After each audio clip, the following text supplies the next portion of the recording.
Splinter Cell Conviction has been in the works for a very long time, and with good reason. Conviction completely reinvents not only the series, but the stealth genre. Stealth is no longer about moving slowly and watching AI walk back and forth. Conviction makes stealth about speed and turns Sam into one of the most badass killers in gaming. The story picks up following the events of Double Agent, which you probably didn't finish. Don't worry, you're brought up to speed very quickly. Sam's daughter was murdered, and Sam bailed out of Third Echelon, the government agency he used to work for. Turns out, everything Sam thought he knew was wrong. Oh, and there's an impending terrorist attack on the US.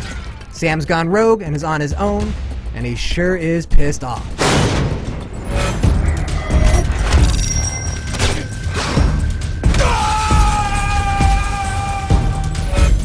Conviction sets itself apart from its predecessors with its pacing.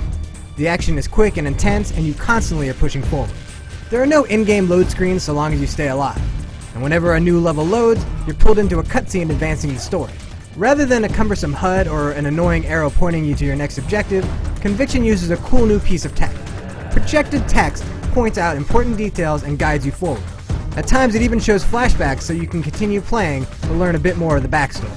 Along with a short 5-hour single-player campaign, there's a co-op campaign featuring completely new levels. Plus, there's Deniable Ops, which features a terrorist hunt mode that will eat up some late nights. Oh, it's so damn addictive.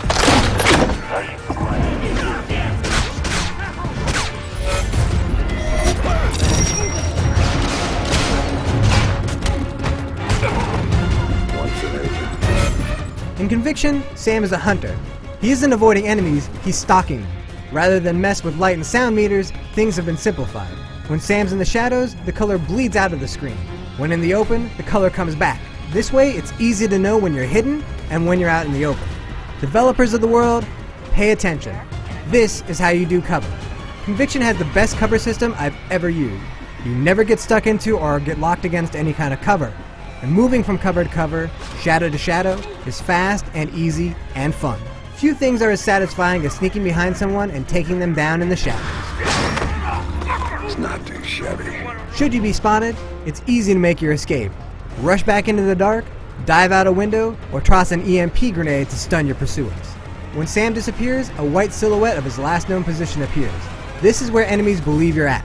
That's your opportunity to flank them and take them down. The biggest gameplay change from past Splinter Cells is the addition of Mark and Execute. You can tag enemies and then, when they're out in the open, hit the Execute button for an instant and gratifying string of kills. Don't call this a win button. You have to earn your executions with hand-to-hand takedowns. Only by being stealthy and taking down enemies by surprise can you earn a badass execution. This is incredibly fun. I've never played a Splinter Cell game twice before, but I'm on my third playthrough of Conviction and I can't get enough.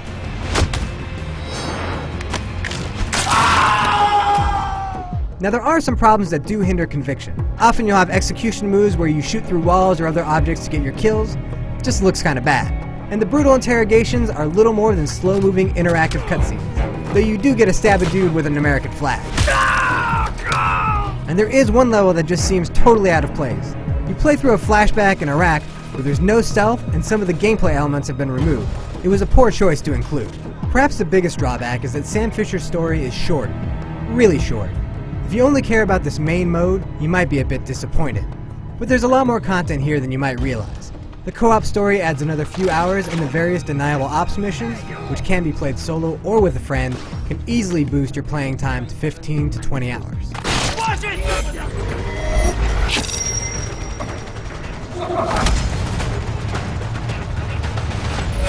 Splinter Cell Conviction is a completely new type of stealth experience. It's nothing like the previous Splinter Cell games, which is a good thing. Adapt or die. Well, Splinter Cell adapted, and it's a whole lot of fun.